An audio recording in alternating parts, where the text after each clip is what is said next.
안녕하세요. 공부 휴식 중 보는 채널 타스입니다. 오늘은 이해력 높이는 방법이라는 주제로 이야기를 해보려고 합니다. 여러분 중에 몇몇은 나는 구제불능 멍청이야. 돌고래랑 나랑 뇌를 바꿔도 아무도 차이점을 모를 거야. 난 글렀어. 이런 식으로 자책을 할 수도 있습니다.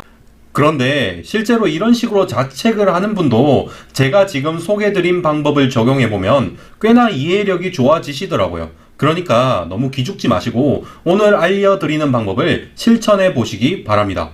사실 이해력을 높이는 것은 좀 애매하고 난감한 부분이 있습니다. 왜냐하면 이해라는 단어 자체가 딱 와닿기 힘들고 다소 느낌적인 느낌의 단어이기 때문입니다.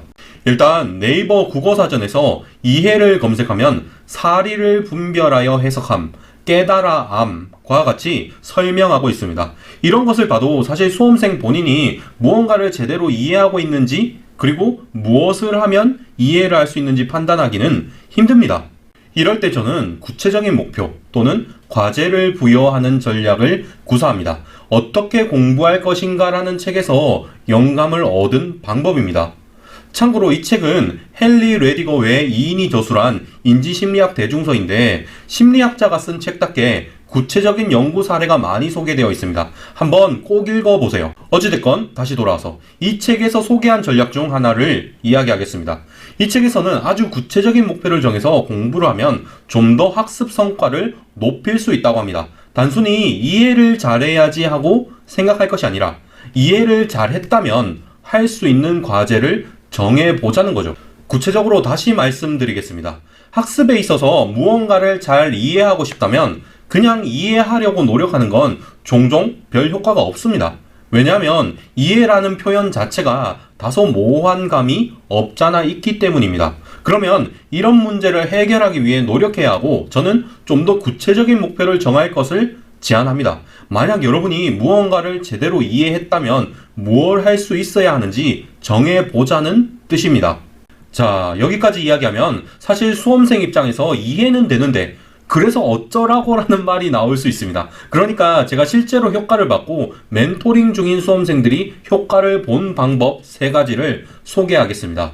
먼저 개념 설명입니다. 만약 어떤 이론을 제대로 이해했다면 그 개념을 설명할 수 있을 겁니다. 그러니까 발상을 바꿔서 이해하려고 노력하지 말고 설명하려고 노력을 해보는 것입니다.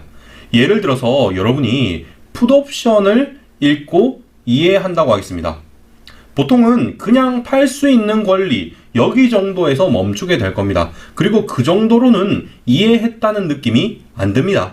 하지만 풋옵션에 대해서 설명하려고 하면 생각보다 좀 더 쉽게 그 내용을 이해할 수 있을 겁니다. 풋옵션이 어떤 단계에서 행사될 수 있으며 매입자가 풋옵션을 가지고 있을 때 실질적으로 어떤 계약상 의미가 있는지 등등 예상되는 질문에 대해 답하는 과정에서 이해도가 깊어지기 때문입니다. 개념 설명 다음으로 제가 추천하는 방법은 바로 예시 들기가 있습니다. 여러분이 어떤 대상에 대해서 이해를 하려고 할 때 그냥 글만 읽어서는 뭔가 와닿지 않을 때가 있을 겁니다. 만약 그렇다면 좀 더 구체적인 예를 한번 생각해 보는 겁니다. 특히 극단적인 예를 들수록 더 이해가 쉽습니다.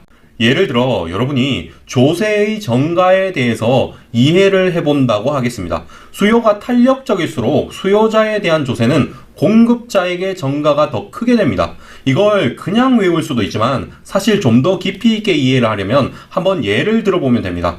대체재가 많으면 일반적으로 수요는 탄력적입니다. 자일리톨 껌을 한번 생각해 보겠습니다. 여러 회사에서 자일리톨 껌을 팔고 있습니다. 그런데 만약 이제부터 시장에서 롯데 자일리톨 껌을 사면 한 번 껌을 씹을 때마다 10,000원을 내라고 하겠습니다. 그러면 당장 사람들은 다른 회사 껌을 살 겁니다. 세금은 수요자에게 부과를 했지만 결국 실질적인 세금 부담을 하는 것은 공급자입니다. 반대로 대체재도 거의 없고 필수재라서 수요의 가격 탄력성이 매우 낮은 경우를 이야기하겠습니다. 이제부터 이 세상에 생수나 기타 물이 아예 없습니다. 그런 세상에서 수돗물은 매우 비탄력적인 재화입니다. 이제 여러분은 수돗물 한 방울을 쓸 때마다 10,000원씩 세금을 내야 합니다. 이렇게 세금을 부과하면 수요자들이 피해를 입겠죠. 가격이 비싸서 쓰기 싫어도 수돗물을 써야 하니까요. 하지만 여기 예를 보시면 알겠지만 세부담을 전가한다는 것이 납세 의무자가 바뀐다는 것은 아닙니다. 그냥 실질적인 세금 부담자와 납세 의무자는 다를 수 있다는 이야기입니다. 이건 굉장히 중요한 부분인데 예를 들어봄으로써 쉽게 알 수 있는 부분이기도 합니다. 마지막으로 요약 설명이 있습니다. 이건 사실 암기 방법이라고 봐도 좋습니다. 여러분이 뭔가를 이해했는지 아닌지 알고 싶다면 한번 그 내용을 요약해 보세요. 그리고 요약한 것을 가지고 한번 설명을 해 보는 겁니다. 이걸 해보시면 정말 깊이 있는 이해를 할 수 있습니다. 예를 들어서 입금에 대해서 이야기해 보겠습니다. 입금의 개념을 몇 가지 키워드로 요약하자면 법인의 순자산 증가, 입금 불산입, 자본거래 정도로 이야기를 할 수 있습니다. 그러면 이제 키워드를 바탕으로 입금을 한번 설명해 보는 겁니다.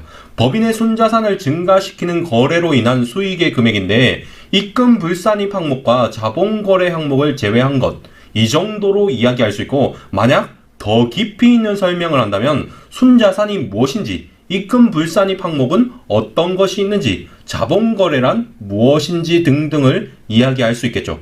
제 경험상 일반적으로 요약을 할 수 없으면 이해도 못하신 경우가 많았습니다. 그리고 안타깝게도 독해 능력이 부족한 분들은 요약 자체를 힘들어하세요.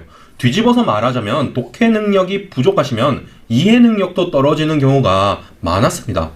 만약 여러분이 이해 능력이 좀 떨어진다고 생각하시면 비문학 지문을 읽고 요약해보는 연습을 하는 것도 좋다고 생각합니다. 자, 마무리하겠습니다. 여러분이 이해력을 높이고 싶으시면 만약 이해를 제대로 했다면 할 수 있어야 하는 것을 과제로 정해보세요. 구체적으로 저는 개념 설명, 예시 들기, 요약 설명을 추천합니다. 특히 마지막에 요약 설명은 암기에도 매우 큰 도움이 될 겁니다. 이상으로 영상을 마치겠습니다. 예비 합격자 여러분, 시청해 주셔서 감사합니다.